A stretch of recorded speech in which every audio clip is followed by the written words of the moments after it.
ございます。皆さん元気ですか？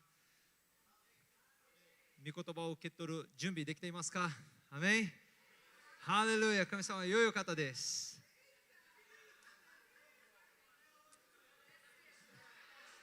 Quem tem um dom de interpretação aqui que recebeu já, pô? Aleluia, Deus é bom. Pastor, muito obrigado. Muito obrigado. É uma honra estar aqui com vocês. Arigatou gozaimasu. É uma honra, de fato, estar aqui com essa igreja de tanta excelência. Meu Deus do céu. Eu fiquei impressionado com a excelência de vocês aqui, com a receptividade, desde que eu cheguei aqui. E também por me receberem, mesmo não sabendo quem eu sou, mas abrirem o coração. Para mim, realmente é uma honra. Orei por esse dia, né? E eu estou muito feliz de estar com cada um de vocês aqui, podendo compartilhar do que Deus tem feito lá no Japão, amém? E eu quero poder compartilhar um pouco do que essa palavra é capaz de fazer em outra nação também, aleluia. O mesmo Deus aqui do Brasil é o mesmo Deus lá no Japão também, na Ásia, e essa palavra funciona, irmãos. Essa palavra da fé, a palavra da fé que pregamos, que o apóstolo Paulo disse lá em Romanos, ela funciona em qualquer nação. Não existe povo difícil, não existe povo impossível. Eu confesso que não gosto muito quando as pessoas falam assim, o povo japonês é difícil. Não, eles não são difíceis. Eles só precisam ouvir a palavra. Porque a fé vem por ouvir. E enquanto eles não ouvirem, não tem como ser salvo. Por isso que lá em Romanos capítulo 10 vai falar que como ouvirão se não há quem pregue? Como serão salvos se eles não ouvirem esse evangelho? Amém? Então alguém tem que ir lá e pregar essa palavra maravilhosa. Amém? Eu vou começar me apresentando um pouco e a gente vai entrando aqui e vai fluindo. Vamos deixar o Espírito Santo operar. Eu sou Jefter, sou casado com a Gabi, uma moça lindíssima que me ajuda lá no campo também. Ela é descendente de japonês, terceira geração. Eu não sou descendente, tá bom? Algumas pessoas pensam que eu sou descendente, eu não sou descendente. Mas juntos nós temos lá pregado o evangelho no Japão e tem sido maravilhoso. Temos uma filha lindíssima que é a Satsuki. Ela tem 1 ano e 1 mês. Ela nasceu em Tóquio também. Ela nasceu ano passado, 9 de agosto do ano passado. Foi um milagre de Deus. E ela é uma menina muito divertida, bem gordinha, é um sucesso. E ela é brasileira. As pessoas pensam porque ela nasceu em Tóquio, ela é japonesa. Não. Lá no Japão não é assim, né? Mesmo que nasça por lá, ainda continua sendo da nacionalidade dos pais. Agora ela tem uma facilidade depois, caso ela queira mudar a nacionalidade, quando ela atingir a maturidade. Mas ela é brasileira, na certidão de nascimento dela está lá, brasileira nascida em Tóquio. Muito interessante, né? Amém? Então, eu já estou no Japão há 11 anos. A primeira vez que eu fui ao Japão foi em 2011, após ter concluído a minha faculdade. Eu fiz uma extensão e continuei estudando línguas, letras japonês e cultura japonesa. Eu tive a oportunidade de estudar lá por 1 ano e foi um tempo maravilhoso. E em 2013 eu fui chamado, recebi um convite, mas eu também antes fui chamado pelo Senhor. Deus me chamou no final do meu intercâmbio. Ele falou, eu estava procurando emprego no Japão e Deus falou, não é isso que eu tenho para você. Ele falou, você vai ensinar fé para aqueles que estão no Japão. E foi muito interessante, porque isso era meados de 2012, eu estava para voltar ao Brasil, e aí eu recebi uma ligação do missionário que ele já estava para partir ao Japão naquele período, ele estava no Brasil na época, mas ele ia começar o Centro de Treinamento Bíblico Rema Japão no ano de 2013. E ele me fez o convite, ele falou que orou ao Senhor, o nome dele é Jussier Arcanjo, Joanice Arcanjo. Ana, foi este ano, né? A gente quer falar ano passado, mas foi este ano, que tanta coisa já aconteceu esse ano. Este ano ela foi lá justamente para auxiliar também eles, né? Eles já estão em outra região. E eles tinham orado, e eles tiveram uma visão comigo. E eles perguntaram, olha, nós vamos começar o Centro de Treinamento Bíblico Rema. E veio você nas nossas orações, você não quer fazer parte da equipe? Ora ao Senhor e veja se é da vontade de Deus. E eu falei para eles bem na hora, eu não preciso nem orar, o Senhor já falou no meu coração, eu vou fazer parte dessa equipe, amém? E eu quero dizer para vocês uma notícia maravilhosa também, que eu fiquei sabendo, esses dias que eu estive aqui em Santos. Eu cheguei ontem em Santos, né? Desde ontem que eu fiquei sabendo. É que nós teremos, ano que vem, o Rema também aqui em Santos, irmãos. Aleluia! Pastor Christian, né, que é graduado lá do Rema, também sabe o valor dessa palavra. Não é que é uma palavra, é a palavra de Deus, amém, irmãos? E é maravilhoso, é um centro de treinamento maravilhoso. Olha, eu garanto a você que é tão bom, que eu fui ao Japão inicialmente para implantar essa escola lá também, porque eu sei o valor dela, amém? E hoje nós vemos o crescimento da igreja no Japão, de japoneses que têm recebido essa palavra. Eu quero compartilhar mais daqui a pouco, porque eles têm recebido e a vida deles tem sido transformada. E para mim, o Rema foi essencial. Eu me graduei em 2010. Eu confesso que eu tentei ir outras vezes ao Japão, na época ainda que eu estava fazendo faculdade, e eu ainda era muito imaturo na fé. Eu tentei várias vezes, apesar de ser crente, cristão há um bom tempo, eu tinha entendido algumas coisas da palavra de Deus e achava que já estava aplicando corretamente, mas eu me frustrei algumas vezes porque eu estava batendo as portas, e isso é correto, bater as portas, para ir ao Japão, sabia do meu chamado, mas eu me frustrei e eu achei essa palavra não funciona, essa palavra. Mas quando foi depois que eu me graduei no Rema, que eu recebi aquela palavra e aquilo estava solidificado no meu coração, as portas se abriram para eu ir ao Japão, irmãos. Eu sei, irmãos, que o que me sustentou e tem me sustentado naquela nação é a palavra de Deus. Por isso eu quero fazer esse convite para cada um de vocês aqui, aproveitando dessa notícia maravilhosa. Olha que bênção. Você tem essa oportunidade, eu estou sabendo hoje, eu fiquei sabendo agora de manhã na reunião ali com o pastor, que as matrículas estão abertas essa semana, vou começar essa semana. Então se você tem interesse, você pode procurar esse casal maravilhoso, a Ana aqui também, e eles vão poder te direcionar a respeito de como é o Rema, te explicar um pouco melhor. Serão 2 anos de estudo da palavra de Deus, que eu te garanto, se você aplicar, você não vai se arrepender. Não vai se arrepender, e você vai ver os frutos da palavra de Deus. Eu estou falando de um curso que não é meramente aquele curso teológico e filosófico que eu também fiz. Eu já estudei, que às vezes você fica estudando muita história, geografia e tal. Não, o objetivo não é esse. O objetivo é você estudar a palavra para você colocar em prática no seu dia, você impor as mãos sobre os enfermos e você ver eles sendo curados. Amém? Você expulsar demônios, você viver uma vida de fé que traz o sobrenatural para o seu dia a dia. E essa palavra funciona, irmãos. E tem o quê? 20% de desconto agora? Meu Deus, você não pode perder essa oportunidade, hein? 20% de desconto na matrícula, amém? Fica aí o convite, tá bom? Mas continuando, fiz o merchandising aqui. Não estou ganhando nada por isso, irmãos. Para você saber, eu não estou ganhando nada por isso. É porque eu honro essa escola, eu honro essa palavra, irmãos, que é capaz de fazer coisas extraordinárias. Mas como eu estava falando, cheguei em 2011 como estudante intercambista, depois fui em 2013 para ajudar no Rema, lá no Japão.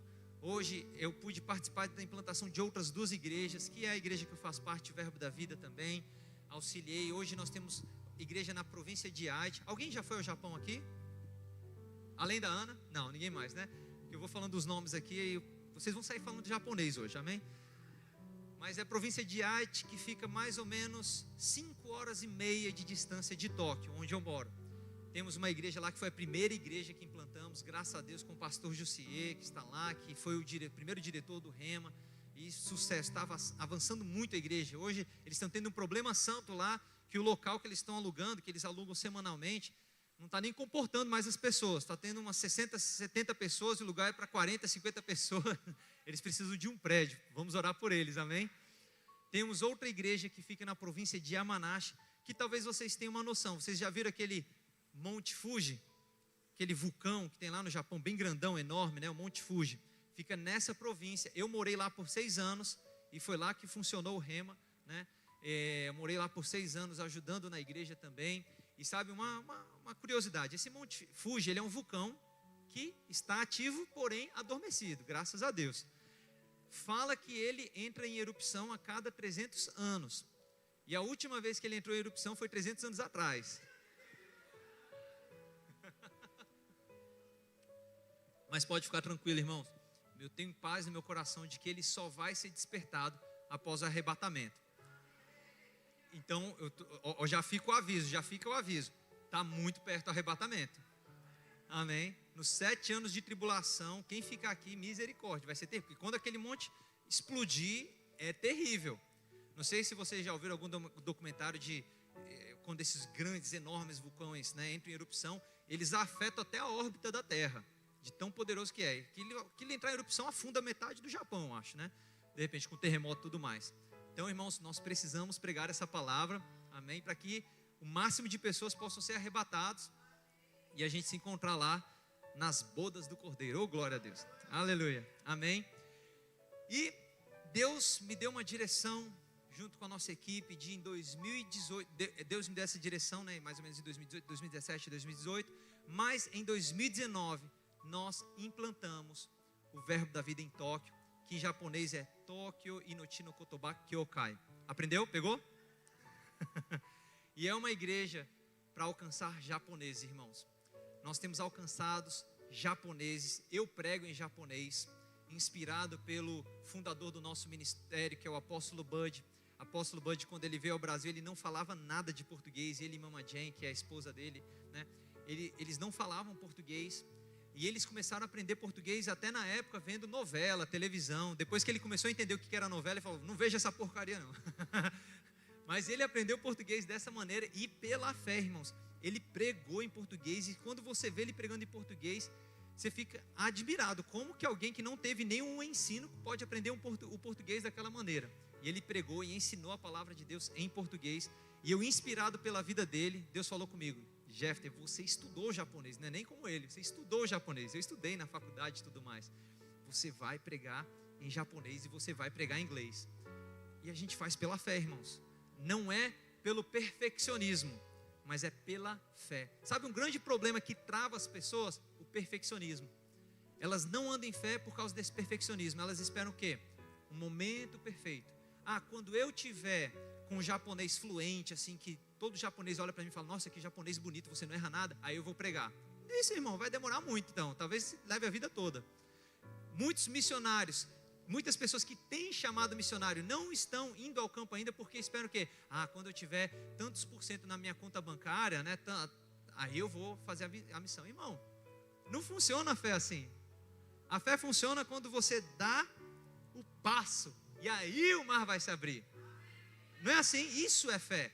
Se você espera para ver, para depois tomar uma atitude, isso não é fé. Você está andando com a sua fé natural, que é a fé que todo mundo tem. Até o não crente não tem essa fé. Amém?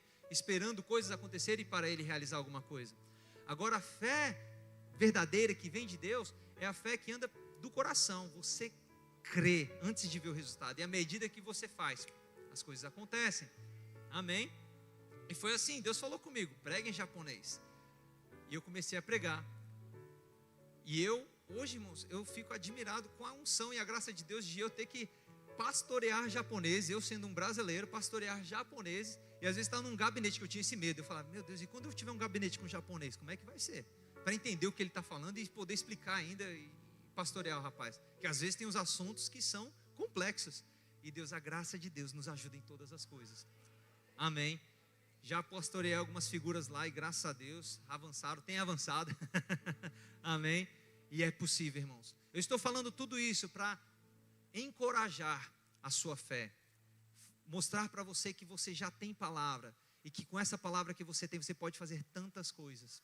E com essa oportunidade do Rema, tem um pastor lá que é o pastor Kadita. Ele é graduado do Rema Japão e hoje ele é o nosso pastor lá do Verbo da Vida de Yamanashi. Ele é o pastor presidente. E ele fala uma coisa interessante, o Rema é como um Shinkansen. O que é o Shinkansen? Shinkansen são os trem-bala do Japão, né? Você conhece o trem-bala do Japão, né? Já ouviu falar pelo menos, né? Eu já andei de trem-bala e eu gosto muito, eu prefiro andar de trem-bala do que avião, por muitas facilidades que tem. Uma característica que uma pessoa chegou para ele e falou assim, pastor, por que você vai estudar no Rema? Uma pessoa chegou e desafiou ele, falou, se o senhor quiser, eu te ensino de graça. Para que pagar o Rema? Ele falou assim, né? Ele falou, irmão, olha, eu sei que eu posso aprender a estudar a palavra por mim mesmo, mas eu entendi uma coisa.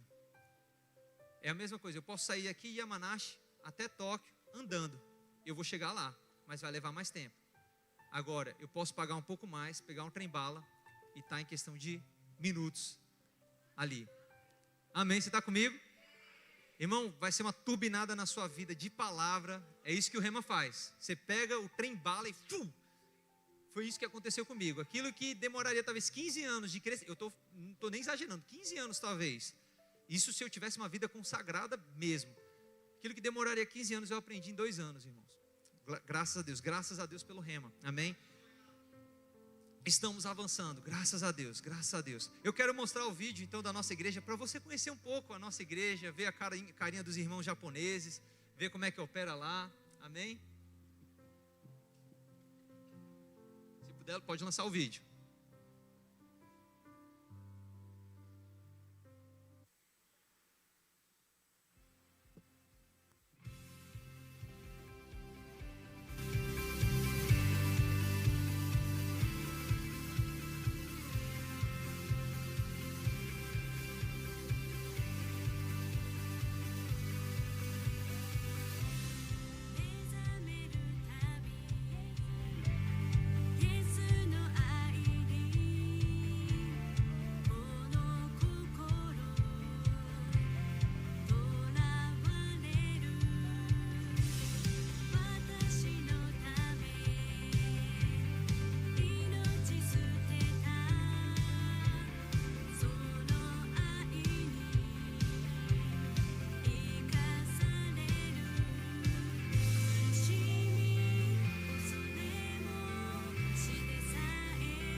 Essa é minha esposa, tá?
Essa é minha filha.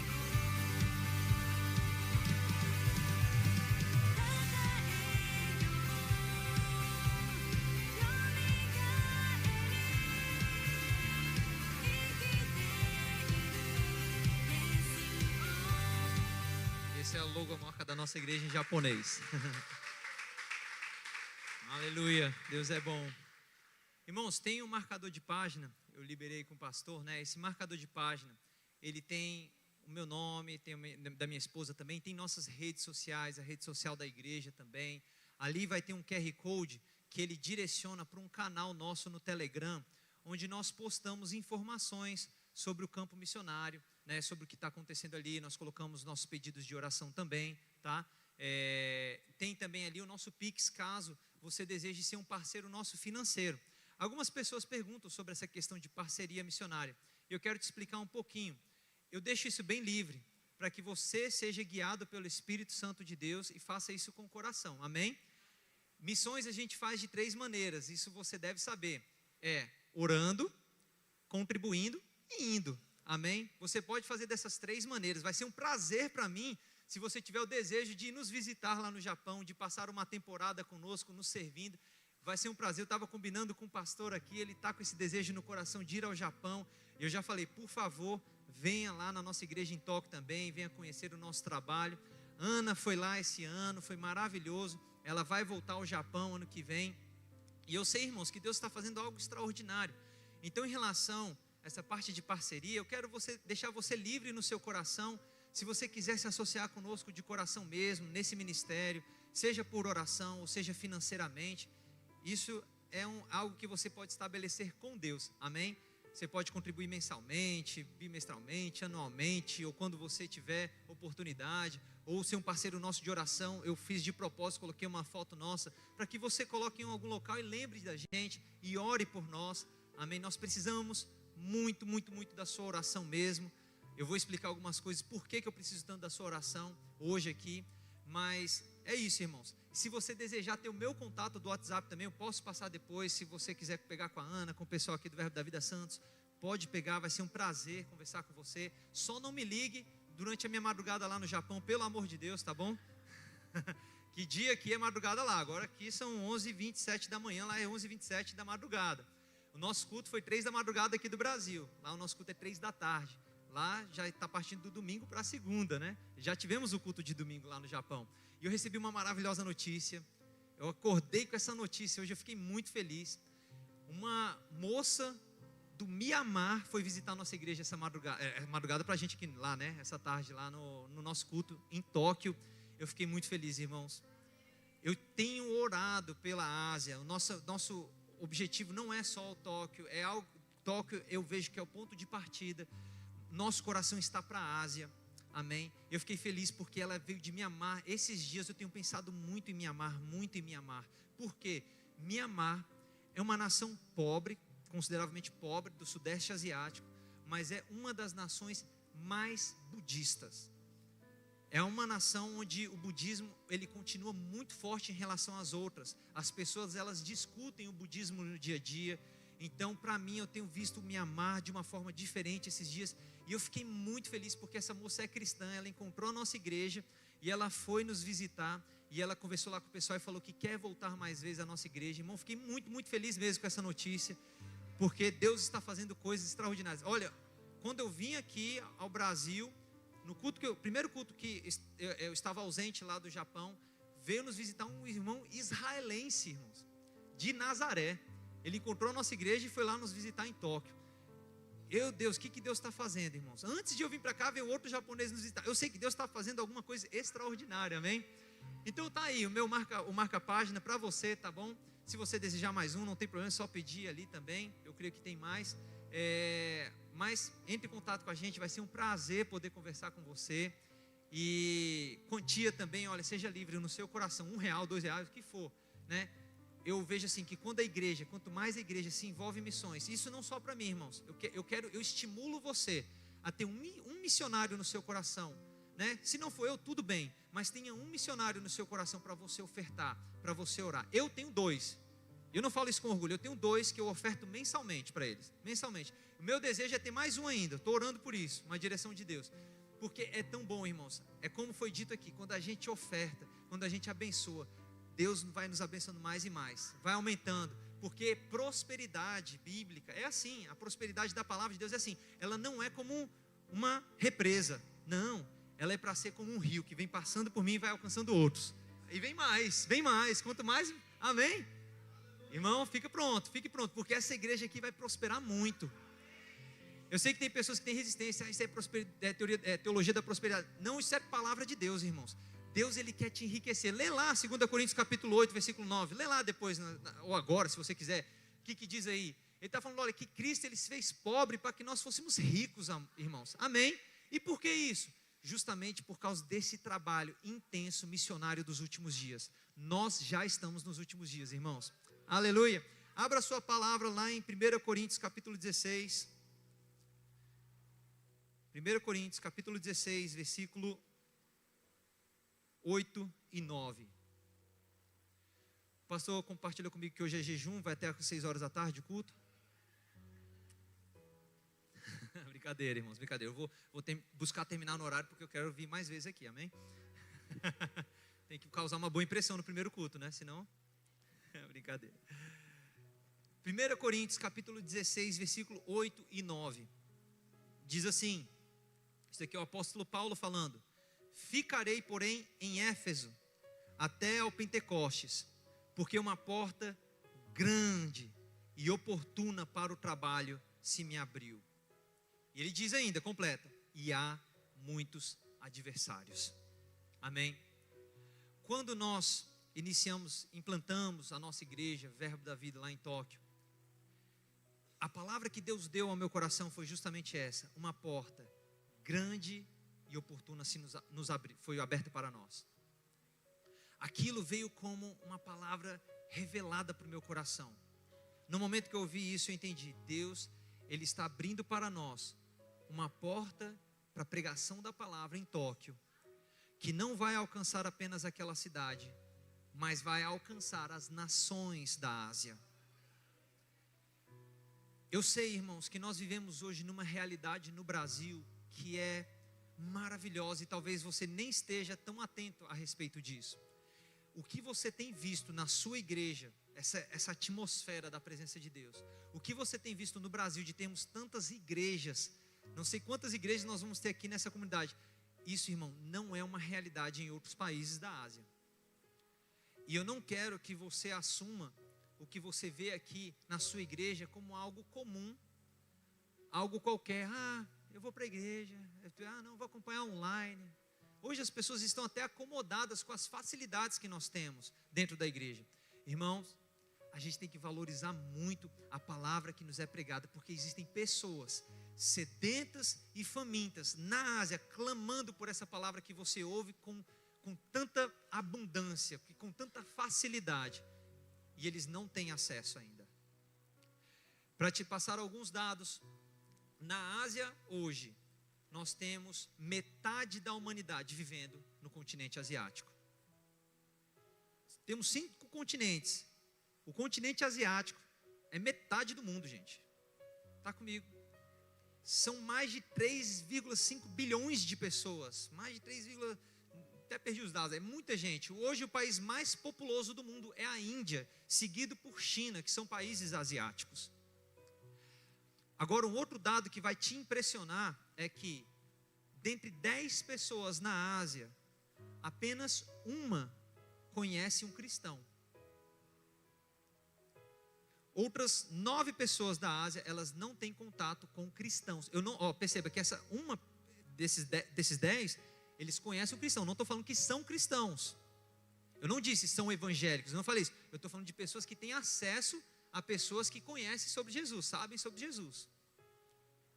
Isso dá mais ou menos um dado assim de 13,3% mais ou menos. É um número assim impressionante. Então nós temos bilhões de pessoas no mundo hoje que não sabem quem é Jesus. Bilhões. Então hoje eu converso com pessoas que são cristãos no Ocidente e eles têm uma ideia romanceada, pensando que a maioria da população sabe quem é Jesus. Não é assim, irmãos. Não é assim. Mas, olha, é metade da população. Só estou falando do continente asiático, de que é onde eu vivo, onde eu conheço a realidade.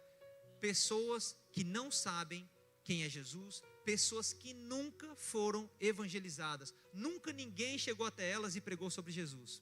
Você pode imaginar um negócio desse? Só no Japão, que são 126 milhões de pessoas, habitantes, e isso que está declinando.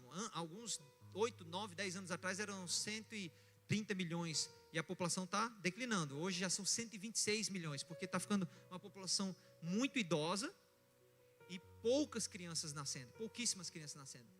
Por isso que eu falei para minha esposa: vamos multiplicar aqui. Agora ora comigo aí para minha esposa aceitar esse negócio também, essa missão. Amém, irmãos?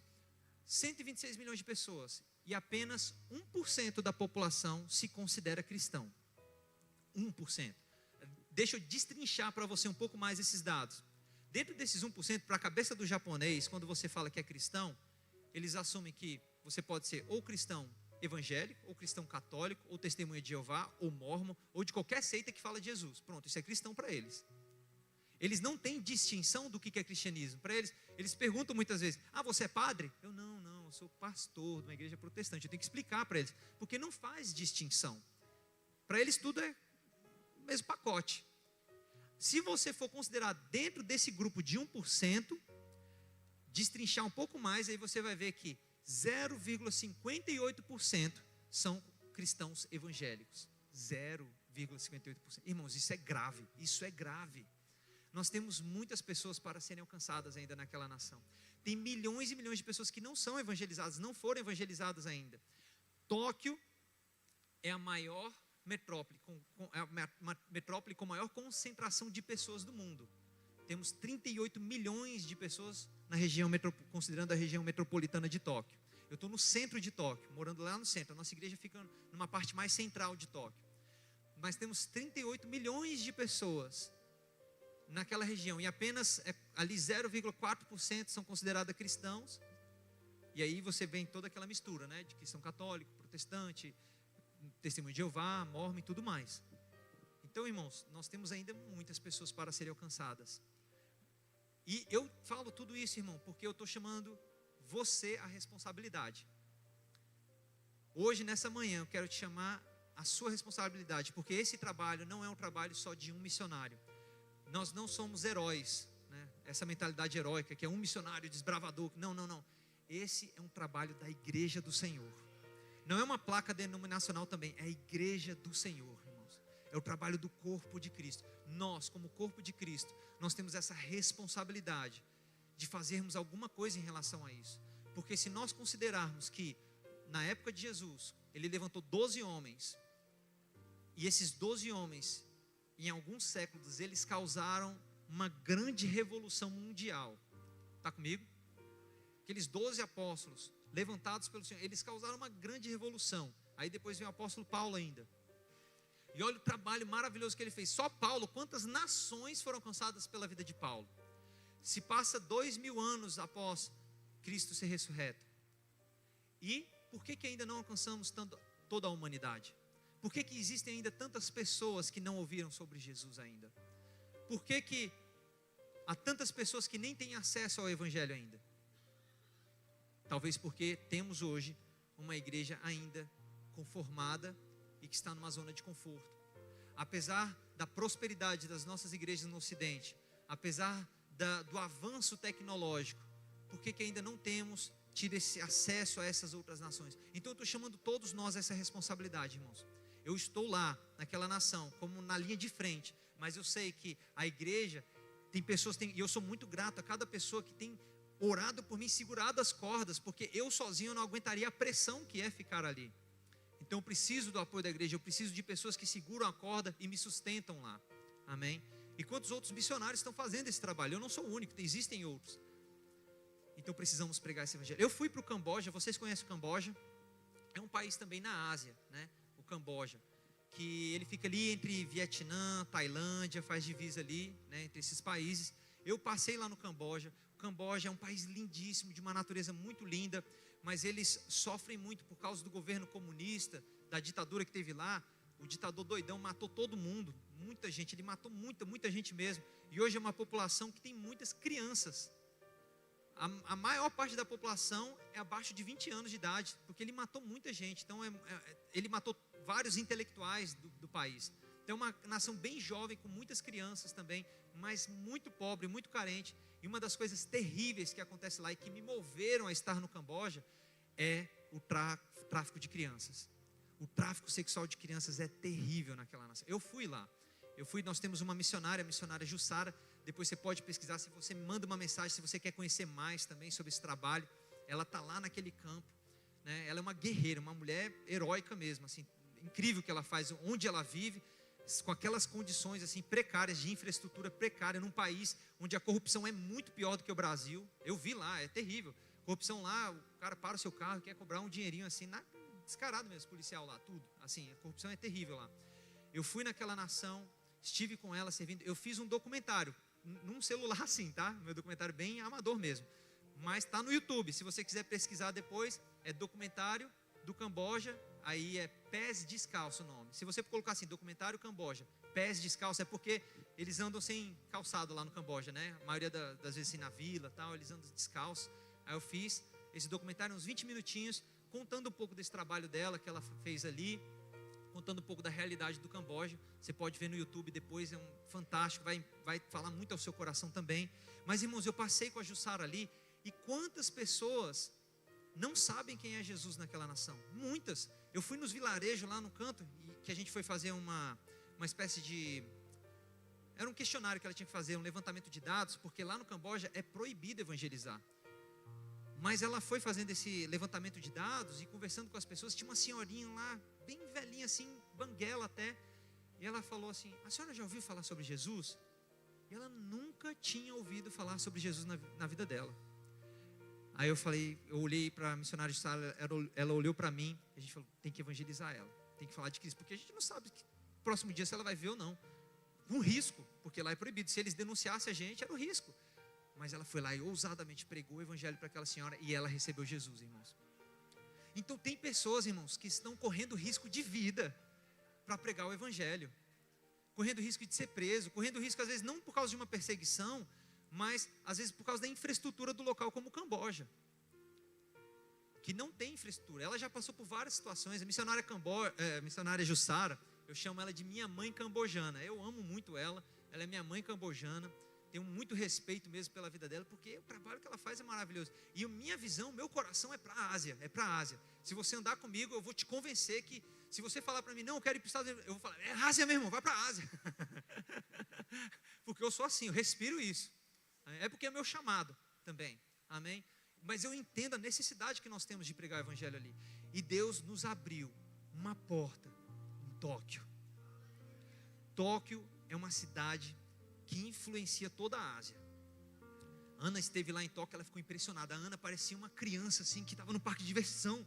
Ela ficou doidinha. Ela não estava no programa dela visitar a gente em Tóquio, e a gente levou ela para alguns pontos só turísticos que são bem famosos. Ela falou: Jefter, você está realizando o sonho do meu coração, você está realizando, não sabia o nome desse lugar aqui que eu queria vir, Jefter. E ela ficou, aí teve um prédio que a gente subiu, ela sentou lá no chão e ficou lá. Eu falei: essa irmã não vai embora não? Ela ficou parada lá. Um tempão: eu posso ficar aqui o dia todo. Eu falei: eu entendi, eu percebi mesmo. Ela se divertiu lá, né? Porque Tóquio é um lugar impressionante, de prédios altos, a infraestrutura, a excelência do povo japonês. Mas, irmãos, para Deus não tem isso de um povo mais pobre, um povo mais rico não precisa de evangelho. Não, tanto o pobre quanto o rico, eles precisam de evangelho. Todos eles estão clamando por salvação. Passamos pelo dia 1º de setembro. O dia 1º de setembro no Japão é conhecido como um dos dias mais tristes do Japão. Sabe por quê? Porque, ao contrário aqui do Brasil, né, nós estamos em outro hemisfério. Então, acabamos de sair do verão, que é julho, né? Julho, agosto é o verão, setembro. Dia 1º de setembro é a volta às aulas das crianças que saíram das férias de verão. E muitas crianças, é um dado terrível, muitas crianças no dia 1º de setembro, elas se suicidam no Japão. Crianças e adolescentes. É conhecido como um dos dias mais tristes. E lá em Tóquio, onde eu vivo, a gente pega muito trem, muito metrô. E sabe uma coisa que é terrível, triste demais? É quando a gente está no trem e de repente o trem atrasa. Isso, você sabe que o japonês é muito pontual. Os trens, eles estão lá sempre no horário. Eu tinha muita dificuldade aqui no Brasil, que eu pegava o ônibus, né? Às vezes você tinha que ficar lá pela fé mesmo, esperando que o ônibus viesse. Eu usei muito ônibus, né? Quando eu morava aqui. E lá o trem tudo pontual, tudo organizado. Às vezes acontecia um atraso, o trem parava e eles anunciavam lá nos refletores, né? No painel do metrô, falavam: tivemos um acidente e tal, relacionados a pessoas. Sabe por quê? Muitas vezes são pessoas que se lançam em frente aos trilhos se suicidando. Terrível. Isso é diário. Não é semanal nem mensal, diário. Então, irmãos, nós precisamos pregar esse evangelho. Onde eu morei, em Yamanashi, eu sei que estou trazendo os dados chocantes mesmo, para te chocar, para você ver que precisamos pregar o evangelho. Em Yamanashi, onde eu morei, onde eu falei do Monte Fuji, lá nesse Monte Fuji tem uma floresta. Você pode até pesquisar o nome. Se fala Aokigahara. Sei que você não decorou. Mas tem gravado, né, pastor? Depois o pessoal pega aí, ó. Só ouvir de novo. Aokigahara é o nome da floresta. Que é chamada de Floresta do Suicídio. Só colocar assim no YouTube também vai aparecer. Quantas pessoas entram nessa floresta para se perder lá dentro, para se suicidar? Pessoas sem esperança. Não é porque uma nação é rica que eles não precisam do evangelho. Eles também precisam muito do evangelho. Amém. E nós estamos ali em Tóquio. E apesar do custo de vida, que é muito mais alto, o custo de vida de Tóquio, eu vou comparar com Brasília, que é o dado que eu sei, é 45% mais alto do que Brasília, por exemplo. Que já é alto. Brasília é considerado um custo de vida alto.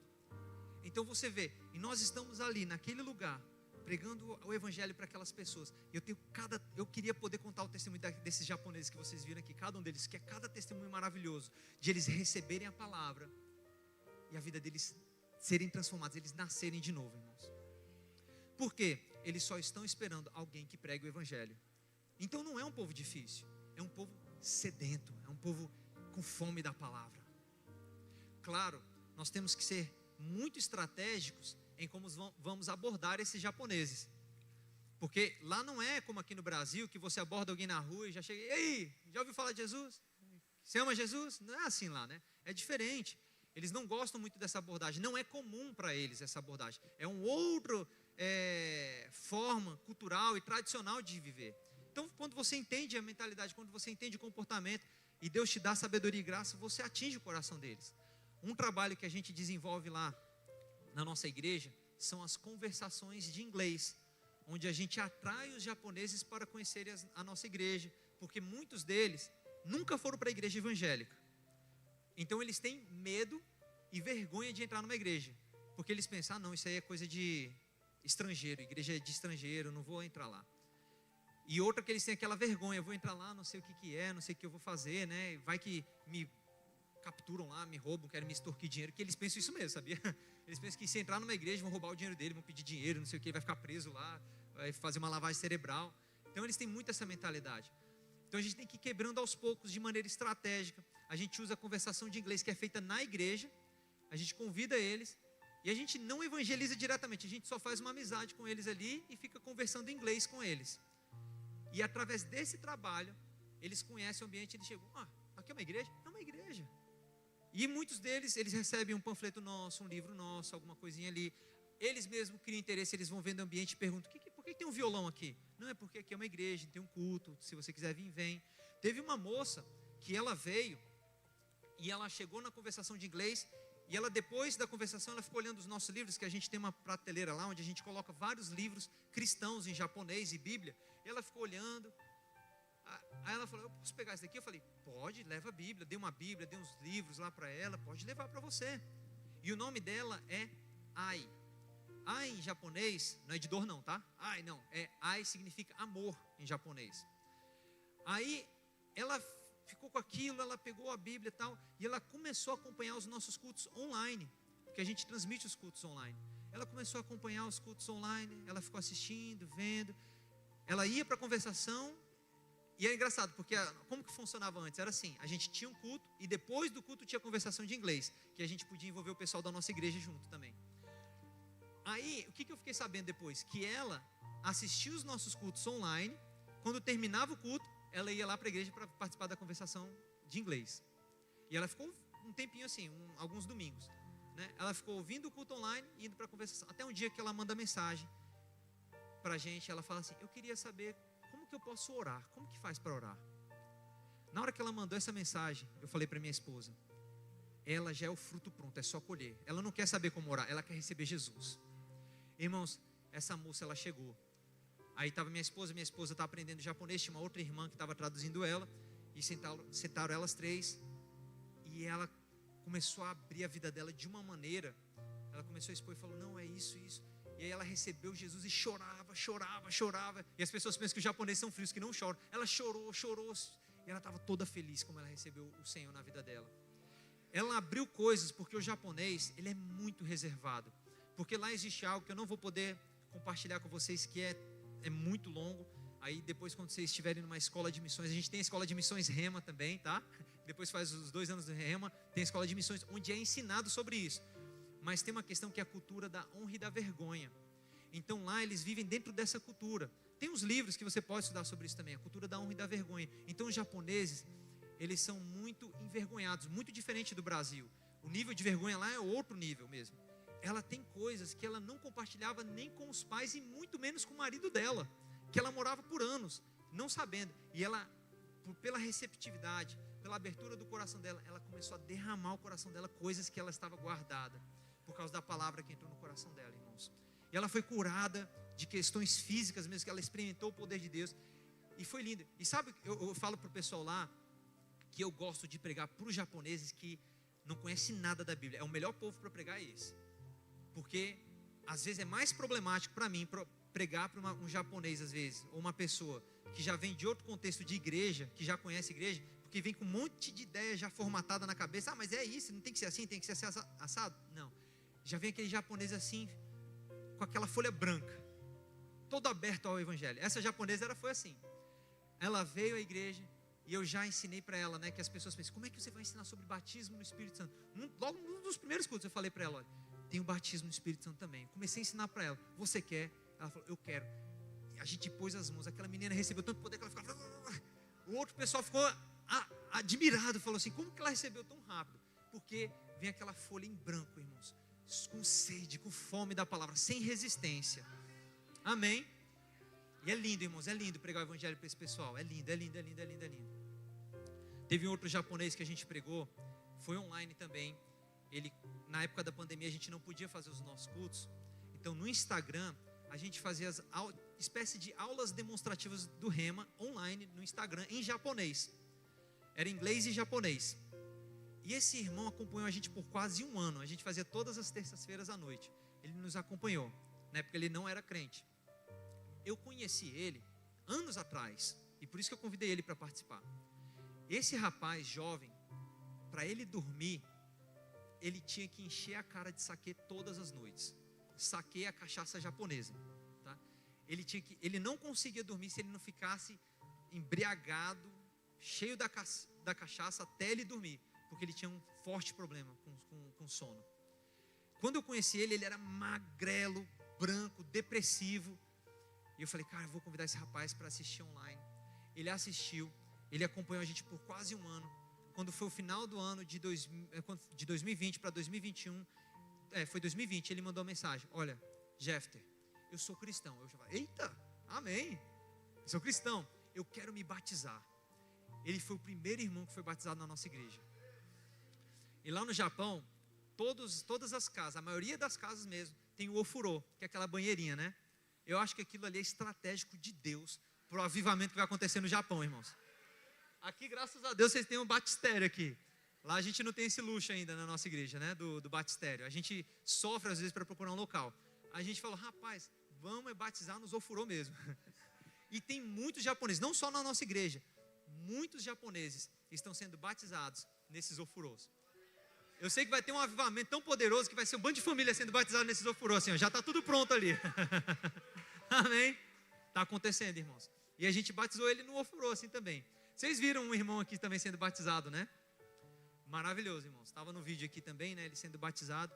Esse japonês que tinha que tomar cachaça, ele estava num nível de depressão tão grande. Ele recebeu a palavra, ele aceitou. E a vida dele foi transformada. Ele ouvia vozes. A gente ensinou ele como ele se libertava dessas vozes na palavra. E ele foi totalmente livre. Hoje ele está recuperado. Hoje ele trabalha bem. Serve na nossa igreja. Ele apareceu aqui cantando no louvor, tal. Serve lá, está com o coração alinhado com a gente. Aquele outro japonês que apareceu sendo batizado aqui, ele foi opresso pelo demônio por 20 anos, ouvindo vozes diabólicas. 20 anos. Ele teve um acesso à Bíblia e ele foi atormentado, o diabo falando para ele, olha, você é o capeta, você é o demônio. Ele chegou na nossa igreja esse início de ano. Ele começou a congregar lá, ele recebeu Jesus. No momento que ele recebeu Jesus, ele foi totalmente liberto. Amém? Deus é bom, irmãos. Deus é bom. Deus está fazendo algo tremendo. Amém? Lembre-se que, olha, Paulo ele falou, uma porta grande e oportuna para o trabalho se me abriu. Mas há muitos adversários. E ele falou que ele estava querendo ficar em Éfeso, né, nessa região, porque tinha essa porta enorme para ele. Ele falou, olha, eu tenho que permanecer em Éfeso até o Pentecoste, porque tem uma porta aqui gigante, gigante. Eu não posso perder essa oportunidade. E eu sei que com essa porta grande existem muitos adversários. Por que existem? Porque o diabo não quer que essa palavra seja pregada, irmãos. O diabo não quer que você avance na palavra, é por isso que vem provação, vem teste. Não é Deus que está mandando, não, é o capeta querendo emperrar o trabalho na sua vida. Vai para 1 Coríntios 15 agora. Lá no versículo, deixa eu ver, 31. Olha que mensagem forte que Paulo está falando aqui. Ele diz, no versículo 31. Dia após dia morro. Eu protesto, irmão, pela glória que tenho em vós, outros, em Cristo Jesus nosso Senhor. Se como homem lutei, aonde? Em Éfeso, com feras, que me aproveitei isso? Ele está falando novamente de Éfeso, onde foi aberto para ele uma porta enorme. E ele fala que ele lutou com feras. Claro que não foi um javali. Ele está falando de espíritos malignos aqui, de potestades, de principados, que havia uma grande porta, um grande acesso naquela região, mas também existiam principados, existiam potestades, espíritos terríveis que estavam se opondo à pregação da palavra. E ele fala: se como homem lutei em Éfeso como feras, que me aproveita isso? Se os mortos não ressuscitam, comamos e bebamos, que amanhã morreremos. A questão, só para trazer um pouco de contexto, que eu não quero trabalhar em cima disso tudo aqui, mas ele está falando da questão da doutrinária. Ele estava pregando o evangelho, ensinando sobre ressurreição. Existiam pessoas que estavam falando: não, já aconteceu a ressurreição. Então ele estava travando uma luta aqui para alinhar a doutrina, porque o diabo ele vem para distorcer a palavra de Deus. Amém? Mas vamos agora para 2 Coríntios capítulo 1, lá no versículo 8.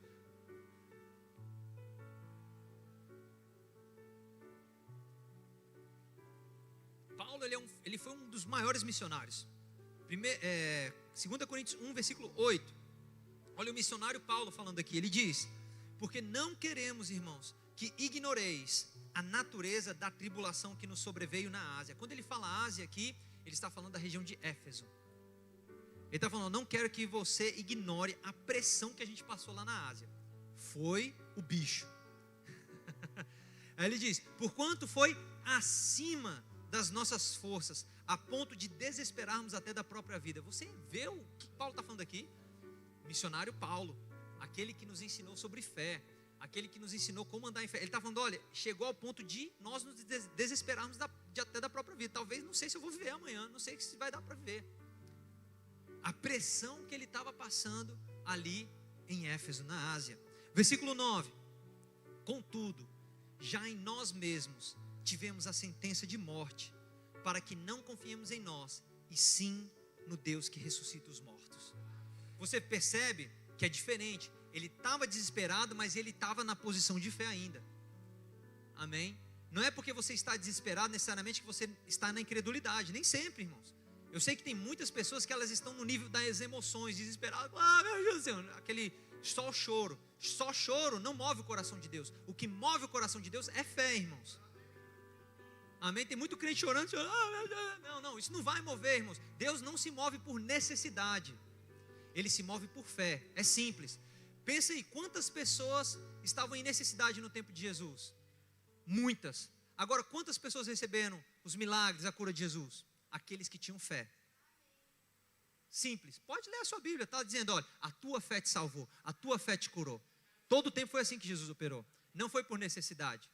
Então Paulo, ele estava em desespero, mas ele estava em fé também. Ele falava: tem até a sentença de morte, mas a minha fé não está em nós, na minha capacidade, mas no Deus que ressuscita os mortos. Amém? E ele continua. 10. O qual nos livrou e livrará de tão grande morte. A fé, isso é fé. Amém? Ele nos livrou e vai continuar nos livrando. Em quem temos esperado que ainda continuará a livrar-nos. Então ele estava em fé o tempo todo. Olha, eu posso passar pela opressão, pela pressão que vier. Eu sei que Deus, ele sempre vai me dar livramento. Ainda que eu me abale nas emoções, pode acontecer, mas eu sei que aquele que me livrou lá, ele vai continuar me livrando ainda. Mas eu quero que você perceba o versículo 11, a continuação, 11, ele continua. Tudo isso acontecendo, ele falando: ajudando-nos também quem? Vós é a igreja. Ele está falando da igreja. O missionário Paulo, aquele que foi enviado, ele está no campo, ele está trabalhando, a pressão é grande, perseguições, muitos problemas, feras, potestades contra ele, mas ele fala: olha, ajudando-nos também vocês, a igreja. Como? Com as vossas orações a nosso favor, para que por muitos sejam dadas graças a nosso respeito pelo benefício que nos foi concedido por meio de muitos. Então ele lembra, ele chama a responsabilidade da igreja e fala: olha, tivemos tudo isso, mas quem nos ajudou? A igreja. A igreja me deu suporte. E Paulo, ele não fala: foi a minha fé, eu sou poderosão aqui, eu sou apóstolo da graça, eu sei tudo sobre fé e graça, não tem nada que vai me parar. Não. Ele traz a igreja e fala: olha, vocês nos deram apoio, vocês nos ajudaram. Nós conseguimos tudo isso porque vocês estiveram junto conosco, batalhando lado a lado, em oração, lutando com a gente. Talvez vocês não estavam lá no campo, suportando aquela pressão, mas vocês estavam suportando essa pressão na oração, nos joelhos, clamando por minha vida. Amém? Vai comigo agora em Colossenses capítulo 4,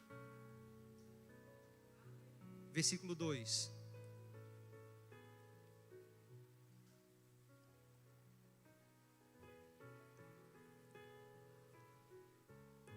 Colossenses 4, 2 diz: perseverai na oração, vigiando com ações de graça. Eu gosto disso, que ele falou, persevere na oração. Por quê? A oração, ela é algo que deve ser com perseverança. Não é aquela oração, tem muitas pessoas que já chegaram para mim, olha, eu vou estar orando por você. Teve um que no início do meu ministério falou, né, eu vou estar ofertando todos os meses $100 para você. Eu falei, opa, obrigado. Nunca ofertou, irmão. Mas sem remorso, não tenho nada. Mas eu achei muito interessante aquilo. Tem muitas pessoas que falam isso, se emocionam. Não, irmãos, ele está falando, olha, perseverar na oração, ficar naquela posição de oração e não se mover dali, mantendo a sua posição de batalha. Amém? Perseverando, independente do que houver, constante. A oração, ela deve ser isso. Ela não deve ser, eu me emocionei aqui, fiz. Não, junto. E ele fala também vigiando com ações de graça, para não ser aquela coisa desesperada, só aquele clamor, né, vigiando com ações de graça. Por quê? Porque quando você tem gratidão e ações de graça junto, isso manifesta a fé. Isso manifesta a crença de fato que você tem no seu coração. Porque se você só pede e não agradece, é porque você não creu ainda no resultado. Jesus, ele fala lá em Marcos 11, ele não fala, vamos lá abrir, porque eu não vou saber citar agora, eu vou confundir. Aí a gente volta para cá, Marcos 11, 24. Rapidamente, Marcos 11, 24, ele diz: por isso vos digo que tudo quanto em oração pedirdes, crede que recebestes, passado, e assim será convosco. Amém? Então você pede e já creu que recebeu. Não é que você vai crer que vai ainda se manifestar. Muitas pessoas estão lá pedindo e nunca recebem. Por quê? Porque ainda não creram. Porque se elas tivessem crido, elas já estavam dando graças. Obrigado, Pai. Não vi a manifestação, mas sei que já é meu. Aí isso você pode aprender mais no Rema, não é não, irmã Lídia? Essa daí sabe tudo sobre isso. Eu sei pouquinho. Versículo 3 diz, continuando lá em Colossenses 4:3 agora.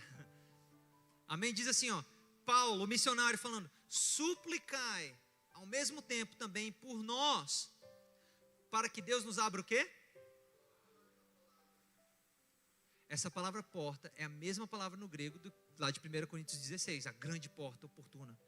Olha que interessante, ele fala: suplicai, orai, peça ao Senhor para que se abra essa porta à palavra, a fim de falarmos do mistério, dos segredos divinos de Cristo, pelo qual também estou algemado. Versículo 4, para que eu o manifeste como devo fazer. Entenda, Paulo está falando que existem coisas que só vão acontecer, só serão manifestadas quando nós orarmos como igreja. Existem portas que só serão abertas quando nós juntos como igreja nos colocarmos de joelho e liberarmos um clamor de fé e verdadeiro, genuíno. Muitas pessoas, elas estão conformadas e confortáveis na igreja, esperando, se for da vontade de Deus vai acontecer. Irmão, nunca vai acontecer porque você não se move em fé.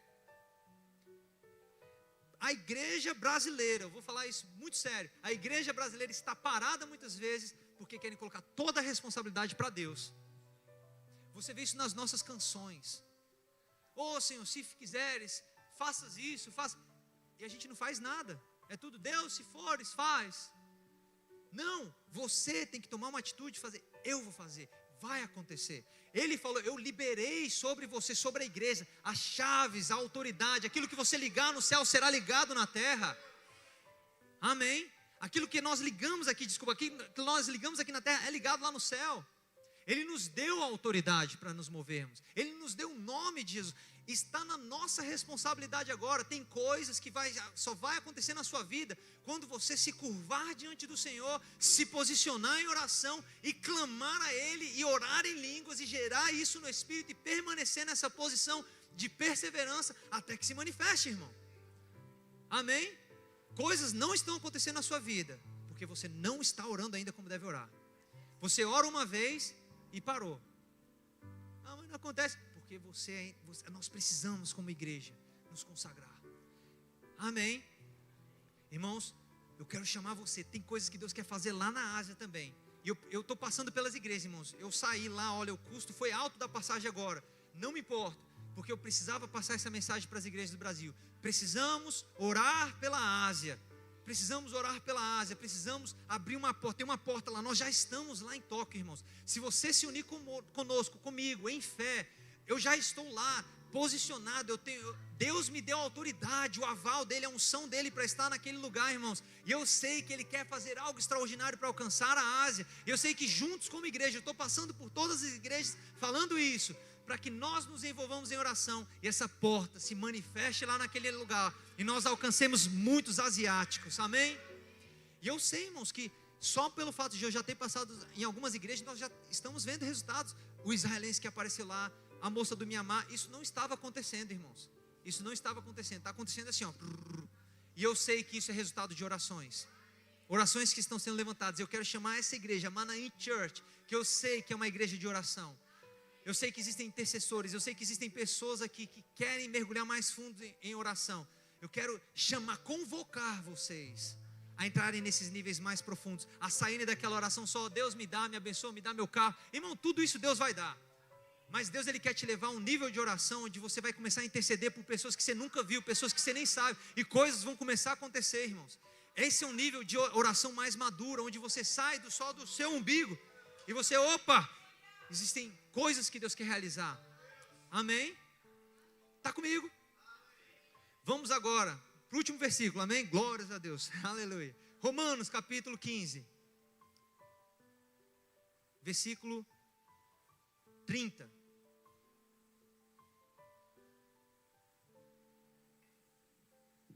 Quero chamar o pessoal do louvor rapidinho.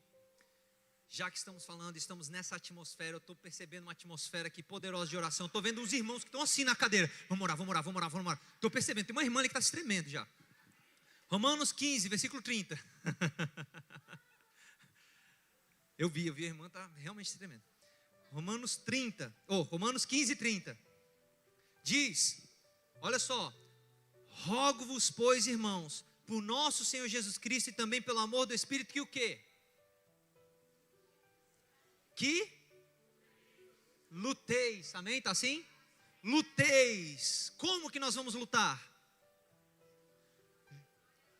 Como que nós vamos lutar com o missionário? Comigo nas orações, a Deus a meu favor. O missionário Paulo está falando aqui para a igreja de Roma, que é uma igreja de líderes. Eram vários grupos, eram várias igrejas aqui. E eram pessoas maduras na fé. Você percebe nessa carta aos romanos. E ele está falando, olha, eu convoco, eu rogo. Esse rogo é um clamor dele. Ele fala, eu convoco vocês. Orem, lutem junto comigo. Como que nós vamos lutar com você, Paulo? Nós não estamos indo às nações como você vai. Através da oração. E ele coloca algumas coisas, versículo 31 e 32. Ele diz, 31, para que eu me veja livre dos rebeldes que vivem na Judeia. E que este meu serviço em Jerusalém seja aceito pelos santos, a fim de que, ao visitar-vos, pela vontade de Deus, chegue à vossa presença com alegria e possa recrear-me convosco. Irmãos, quando nós estamos no campo, nós estamos atormentando as trevas. O diabo, ele não está feliz, ele não está parado, ele está desesperado com a palavra que pregamos na Ásia. Paulo, ele está falando, olha, ore, porque quando você ora, rebeldes, a oração de vocês cria caminho para nós sermos livres dos rebeldes. A oração de vocês, ele está falando, ajuda para que nós concluamos o serviço que nós temos que concluir com excelência, como o Senhor quer que seja feito. A oração de vocês faz com que nós façamos esse trabalho e permaneçamos alegres. O missionário, irmão, ele não deve chegar aqui nas nossas igrejas acabado. Irmão, ajuda. Não, irmãos. A visão que Paulo está falando é que o missionário deve chegar alegre, cheio de energia e de vigor, porque a igreja sustenta ele junto em oração, está apoiando junto a ele, amém? Irmãos, eu falo isso porque eu vivo isso. Ano passado, minha esposa quase morreu. Do nada o fígado dela fica, as taxas sobem. Foi justamente no período que a gente descobriu da gravidez. Eu fui ao médico com urgência, a gente foi lá.